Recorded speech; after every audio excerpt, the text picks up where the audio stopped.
अभी जो प्रकरण चल रहा है उस प्रकरण में संसार क्या है, कैसे निर्मित होता है, शरीर क्या है, शरीर होता क्या है, शरीर में कौन कौन से यंत्र हैं जिनके माध्यम से ये स्वचालित शरीर क्रियाशील है, मन क्या है, बुद्धि क्या है, चित्त क्या है, और इसके पश्चात विषय क्या है, विषय को किस प्रकार इंद्रिय ग्रहण कर रही है, मन का क्या प्रभाव है, मन की क्या भूमिका है, और जीव किस प्रकार गुणों के प्रभाव में विषयों की ओर आसक्त होकर के, विषय भोगों में तन्मय होकर के, जीव भाव को भी त्याग करके जीव भाव भी इसका छूट जा रहा है और शरीर की स्थिति में आ गया, अपने को सर्वत्र शरीर ही समझ रहा है। और शरीर जब अपने को शरीर समझ रहा है तो शरीर के ही माताजी, शरीर के पिताजी, शरीर का भाई, शरीर की पत्नी, शरीर के पुत्र, शरीर की पुत्री, शरीर का ही व्यापार, शरीर की नौकरी, तो शरीर के द्वारा शरीर के लिए शरीरमय जीवन जी रहा है। परिणाम पतन की ओर जा रहा है। ये मानव जीवन को विनाश की ओर ले जा रहा है। जिस कारण से मानव जीवन मिला उसका लाभ नहीं ले रहा, कर्म फल के बंधन में है, कर्म फल के घेरे में है। तो परिणाम क्या बनेगा? कर्म और भोग। कर्म करोगे, भोग भोगोगे। अब भोग भोगोगे तो सुख और दुख के घेरे में हो। तो जो कहने का यहाँ तात्पर्य है कि कर्म, अब कर्म में भी प्रत्यय लग गया, सुकर्म तो हो गया धर्म सम्मत कार्य, नीति संबंधित कार्य,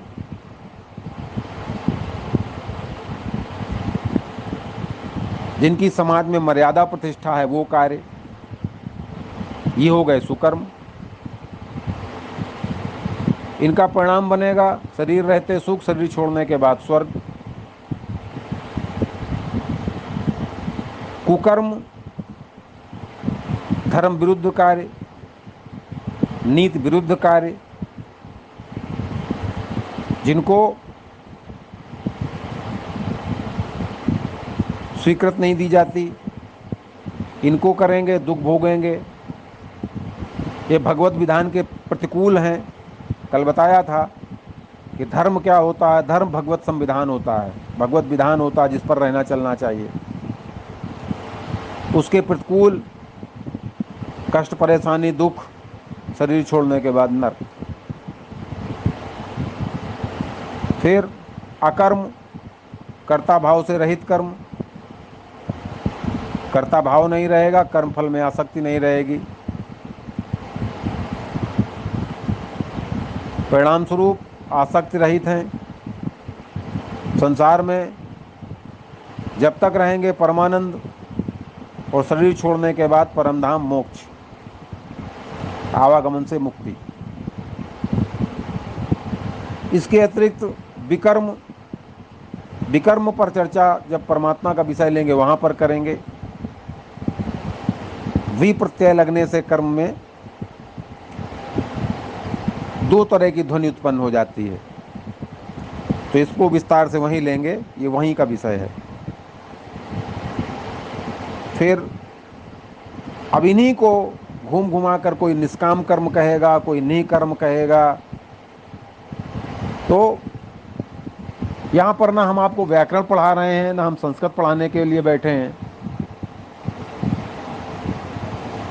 यहाँ तो आप मानव जीवन को जाने, अपने आप को जाने, जिस कारण मानव जीवन मिला वह हो रहा है या नहीं, इसको जाने और मानव जीवन का लाभ लें। यह उद्देश्य है। तो बहुत सरल और संक्षेप भाषा में आपको बताया जा गया है कि कर्म क्या है, किस प्रकार हो रहा है। इन कर्मों का संबंध प्रकृति के गुणों से है, और जैसा कर्म बन करेंगे कर्ता भाव में रह करके वैसा परिणाम बनेगा। कुकर्म हर स्थिति परिस्थिति में त्याज्य है। तो कुकर्म को तो त्वरित प्रभाव से छोड़ देना चाहिए। जो भी कर्म धर्म सम्मत नहीं है, नीति संबंधित नैतिक नहीं है, उनकी ओर जब भी मन जाए, उन विषयों की ओर जाए, हठ पूर्वक इसको रोक दीजिए और इनको करने से बचिए, क्योंकि कुकर्म का परिणाम बहुत गंभीर होता है। शरीर रहते भी कष्ट परेशानी में रहेंगे और शरीर छूटने के बाद भी कष्ट परेशानी में रहना है। आप कुकर्म के लिए क्या छोड़ दीजिए? सर्वप्रथम असत्य छोड़ दीजिए, झूठ छोड़ दीजिए। झूठ छूट जाएगा, फरेब छूट जाएगा, लोभ छूट जाएगा, मोह छूट जाएगा, दुराचार अनाचार तो छूटा जाएगा। तो झूठ छोड़ दीजिए, सत्य का आचरण कीजिए, सत्य का व्यवहार कीजिए, सत्य को वाणी में धारण कीजिए। कल 2-3 उदाहरण समझाए गए, उनको गंभीरता से समझिए और इसको छोड़ दीजिए। एक उदाहरण, मान लीजिए किसी से आपने 5,000 रुपया लिया और उसको वचन दे दिया कि भैया हम अगले हफ्ते दे देंगे, रविवार को आपको दे देंगे। तो सत्य का आचरण क्या है कि आप रविवार तक उसको पैसा दे दीजिए, और नहीं दे पा रहे हैं तो शनिवार को बता दीजिए भैया पैसा है नहीं और हम आपको 15 दिन बाद दे पाएंगे, कोई दिक्कत परेशानी ना हो तो 15 दिन बाद ले लीजिए। ये तो हो गया सत्य का आचरण। और आप उसको पैसा भी ना दें, वो आपका फ़ोन पर फ़ोन करे, आप उसका फ़ोन ना उठावें, फिर बेटा से कहला दें कि पिताजी गए हैं हरिद्वार गंगा नहाने, ये असत्य का आचरण है। ये असत्य का, आप बेटे से भी झूठ बुलवा रहे हैं, असत्य कहलवा रहे हैं, अपने आचरण से भी असत्य कर रहे हैं, इसका परिणाम बन जाएगा। धर्म के क्षेत्र में भी इससे बचना चाहिए, असत्य से। जैसे कल रात के उदाहरण में एक बात कही गई कि अगर किसी ने कोई फल नहीं खाया, मान लीजिए किसी ने कीवी नहीं खाई और किसी से सुन लिया कि कीवी मीठा होता है, किसी ने कह दिया खटमिठा होता है, तो उसको कीवी के बारे में कुछ भी नहीं कहना चाहिए। वो ये कह दे कि हाँ भैया हमने सुना तो है कीवी कुछ होता है, हमने इसको खाया नहीं। कुछ लोग कहते हैं कि खट्टा होता है, कुछ लोग कहते हैं कि मीठा होता है। ये नहीं कि कीवी पर लेकर के आप एक लंबी चौड़ा पोथा लिख डालिए और कीवी के लाभ गिनाने लगी बिना उसको खाए हुए, ये सत्य है। इसी प्रकार धर्म के क्षेत्र में है। आप अगर के अनुभव में वो बात नहीं आई है तो आप उस पर लंबा चौड़ा भाषण मत दीजिए, लंबा चौड़ा लेख मत लिखिए। अगर आपको आप आत्मामय स्थिति में नहीं हैं तो आत्मा पर लंबा चौड़ा लेख मत लिखिए। मत बताइए आत्मा इसे प्राप्त की जाती है, कुंडली जागरण क्या होता है, मत लिखिए अगर आपकी जागृत नहीं है, ये अधर्म है। और बड़ा दुर्भाग्य है कि धरती में अधिकांश धर्म के नाम पर जिसका उनको बोध नहीं है उस पर लंबा चौड़ा भाषण लिख रहे हैं, लंबा चौड़ा लेख लिख रहे हैं, लंबा चौड़ा अभियान चलाए बैठे हैं। ये भी अपराध है, क्योंकि धर्म धंधा नहीं है। धर्म जिज्ञासुओं के धन का और भाव का शोषण करना नहीं है। आपको नहीं पता, आप शांत हो जाइए, भैया हमको कुछ पता नहीं है इस विषय में, सुना हूं कि ऐसा कुछ होता है। कोई इसके जानकार हो तो उनसे पूछ लीजिए, वहां आप इसको जो है जांच परख लीजिए, फिर इस अभियान में चलिए।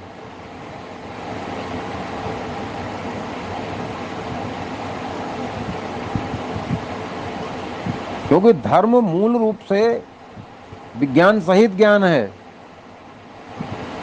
प्रयोग आधारित है।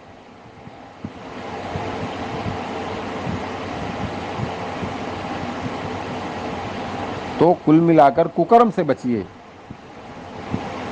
ऐसे सभी प्रकार के कर्म से बचिए जो असत्य पर आधारित हैं, जिन पर झूठ फरेब करना पड़ रहा है, और जो अनैतिक हैं, जिनको आप स्वयं पसंद नहीं करते। अगर आप ये पसंद नहीं करते कि कोई आपकी बेटी का अपहरण करके ले जाए, आपकी बहन का अपहरण करके ले जाए, तो आप भी किसी की बहन बेटी पर कुदृष्टि मत डालिए। अगर आपको लगता है कि हमारे धन का कोई हरण न करे, हमारा कोई रुपया न चुराए, हमसे कोई ठग कर न ले जाए, हमसे कोई उधार ले करके न चला जाए और फिर हमको वापस करने में तबाह करे, परेशान करे, तो आप भी ऐसा मत करिए। अगर आपको लगता है कि हमको कोई मिलावटी सामान ना दे, हमको कोई नकली दवा ना दे, तो आप भी नकली दवा और नकली सामान, मिलावट का आइटम ना बनाइए, ना बेचिए। अगर आपको लगता है कि आपसे कोई झूठ ना बोले, आपसे कोई ठगी ना करे, तो आप भी किसी से झूठ मत बोलिए, ठगी मत करिए। अपराध है, दंड के भागीदार बन जाएंगे। आप बड़े होशियार हो सकते हैं, बड़े चतुर हो सकते हैं, बड़ी बुद्धिमानी से चोरी कर रहे हैं, बड़ी बेईमानी से घूसखोरी कर रहे हैं, बड़ी बेईमानी से जो है खाता बही में हेरा फेरी करके इधर से उधर करके बैंक बैलेंस बना रहे हैं, बेटा बेटी के लिए जोड़ रहे हैं, घर द्वार मकान फ्लैट खरीद रहे हैं, लेकिन अंततः इसकी गति गंभीर है, कष्ट परेशानी में आएंगे। अभी एक सज्जन थे, पीसीएस थे, ये जो उत्तर प्रदेश में दवा घोटाला हुआ, उस घोटाले में आरोपी थे। 1.5 साल एसडीएम साहब प्रमोट होकर के एडीएम हो गए थे, 1.5 साल जेल में बंद रहे। गर्मी सर्दी बरसात सब वहां काट आए, गंभीर बीमारियों से पीड़ित हो गए, और मुकदमे के बाद जो परिणाम आएगा वो तो आएगा। ना मालूम कितने आईएएस जिनका वेतन सर्वोच्च होता है, यही फ्रॉड करते हुए, धन का हेरा फेरी करते हुए, गबन करते हुए जेल के अंदर हैं। न मालूम कितने मुख्यमंत्री जेल की हवा खा चुके हैं। तो भैया कुकर्म से बचिए। कितने धर्म के उपदेशक जी जेल के अंदर घुस बैठे हुए हैं, और कुछ तो दुराचार के आरोप में बैठे हैं, बच्चियों से छेड़खानी के आरोप में बैठे हैं, बलात्कार के आरोप में जेल में हैं। आरोप क्या, सजा तय हो गई और जेल की हवा खा रहे हैं। तो कुकर्म से बचिए। और जो ये समझता हो कि मैं धार्मिक हूं, उसको तो कुकर्म को हर हाल में त्याग देना चाहिए, उसको तो फटकना भी नहीं चाहिए, कुकर्मियों का साथ नहीं करना चाहिए।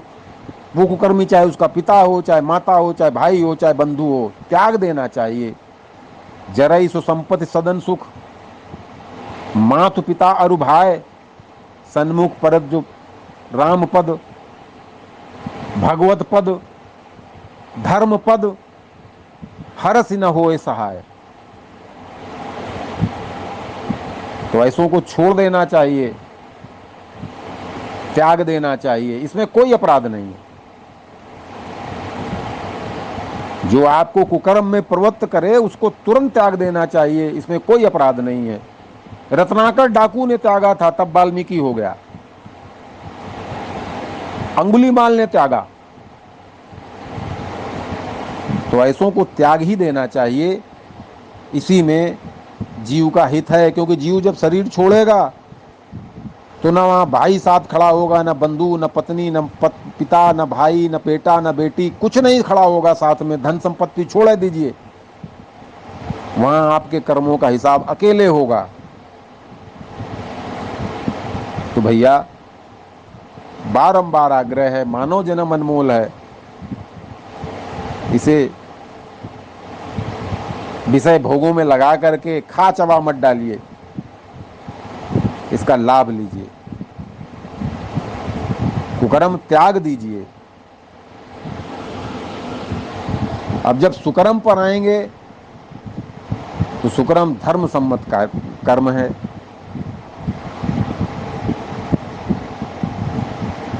सुकर्म करने वाला जीव सुकर्मी कहलाता है, धर्मी कहलाता है, समाज में मान प्रतिष्ठा मर्यादा पाता है।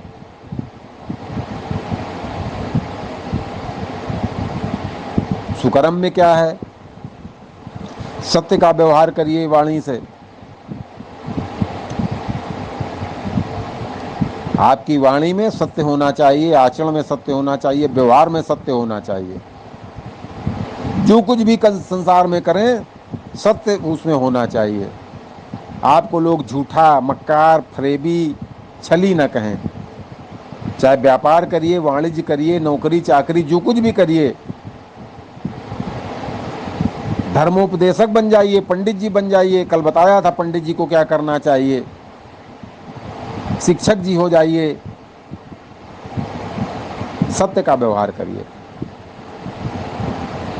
तपस्वी जी, सन्यासी जी, ब्रह्मचारी जी, स्वाध्यायी जी, योगी जी, जो कुछ भी हो जाइए,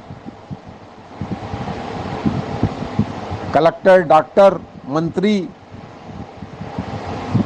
ड्राइवर, जो कुछ हो जाइए, सत्य का व्यवहार करिए, सत्य का आचरण करिए।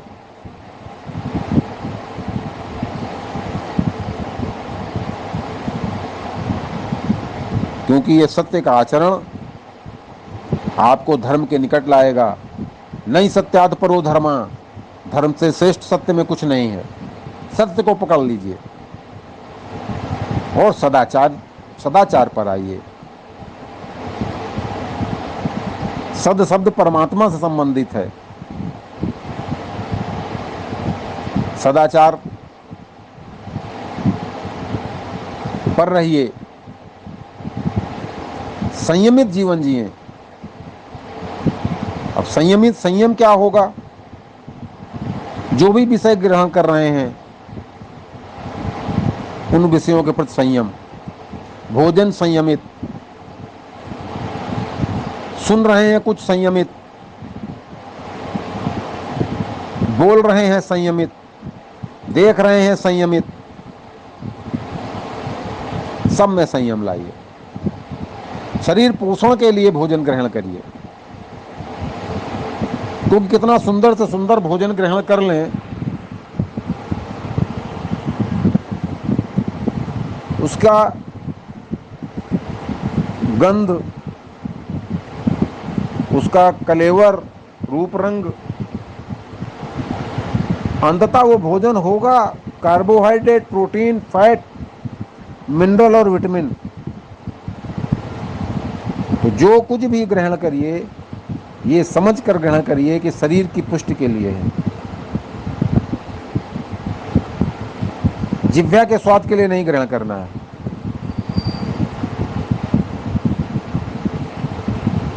दूध पीना है, शराब नहीं पीना है।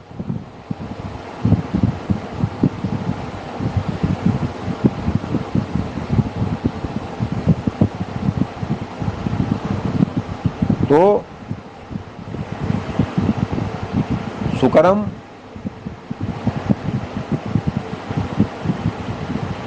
कुकर्म से बहुत श्रेष्ठ है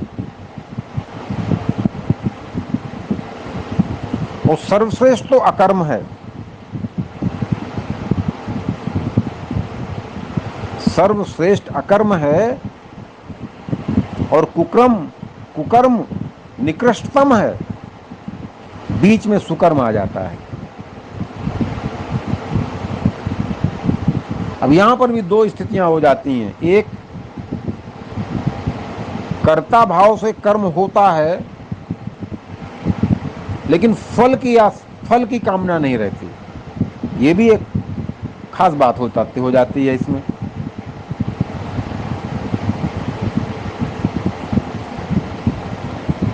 जैसे एक व्यक्ति अनायास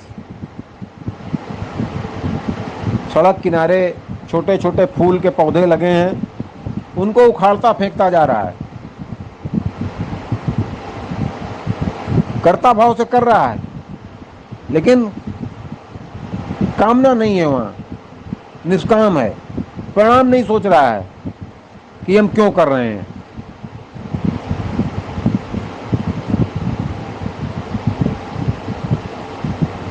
इसी प्रकार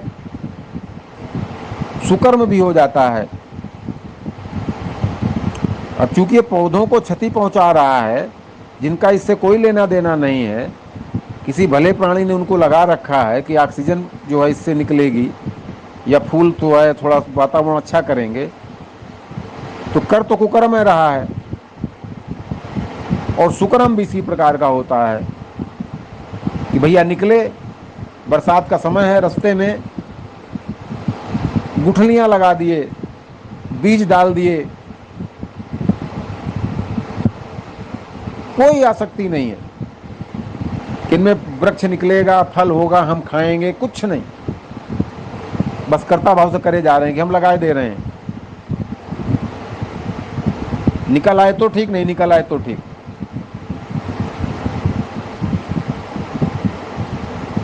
लेकिन करना, जो अकर्म की स्थिति है, वो अकर्ता भाव में है, उसमें कर्तापन का बोध ही नहीं है, कर्तापन का भाव ही नहीं है, और फल की कोई कामना भी नहीं है। लेकिन उसका परिणाम क्या बनेगा ये उसको पता है, लेकिन उसके परिणाम में आसक्ति नहीं है। तो बेहतर तो भैया ये है कि जो भी कर्म किया जाए आसक्ति रहित किया जाए, अनासक्त होकर के किया जाए।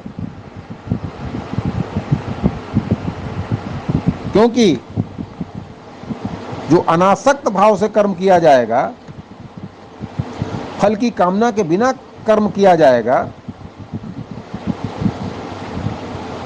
उसके फल का कोई बंधन नहीं बनेगा, उस कर्म का कोई बंधन नहीं बनेगा। सुकर्म का भी परिणाम बनेगा, उसका भी फल जो उसका करता है उसको भोगना होगा, कुकर्म का तो भोगना ही पड़ेगा।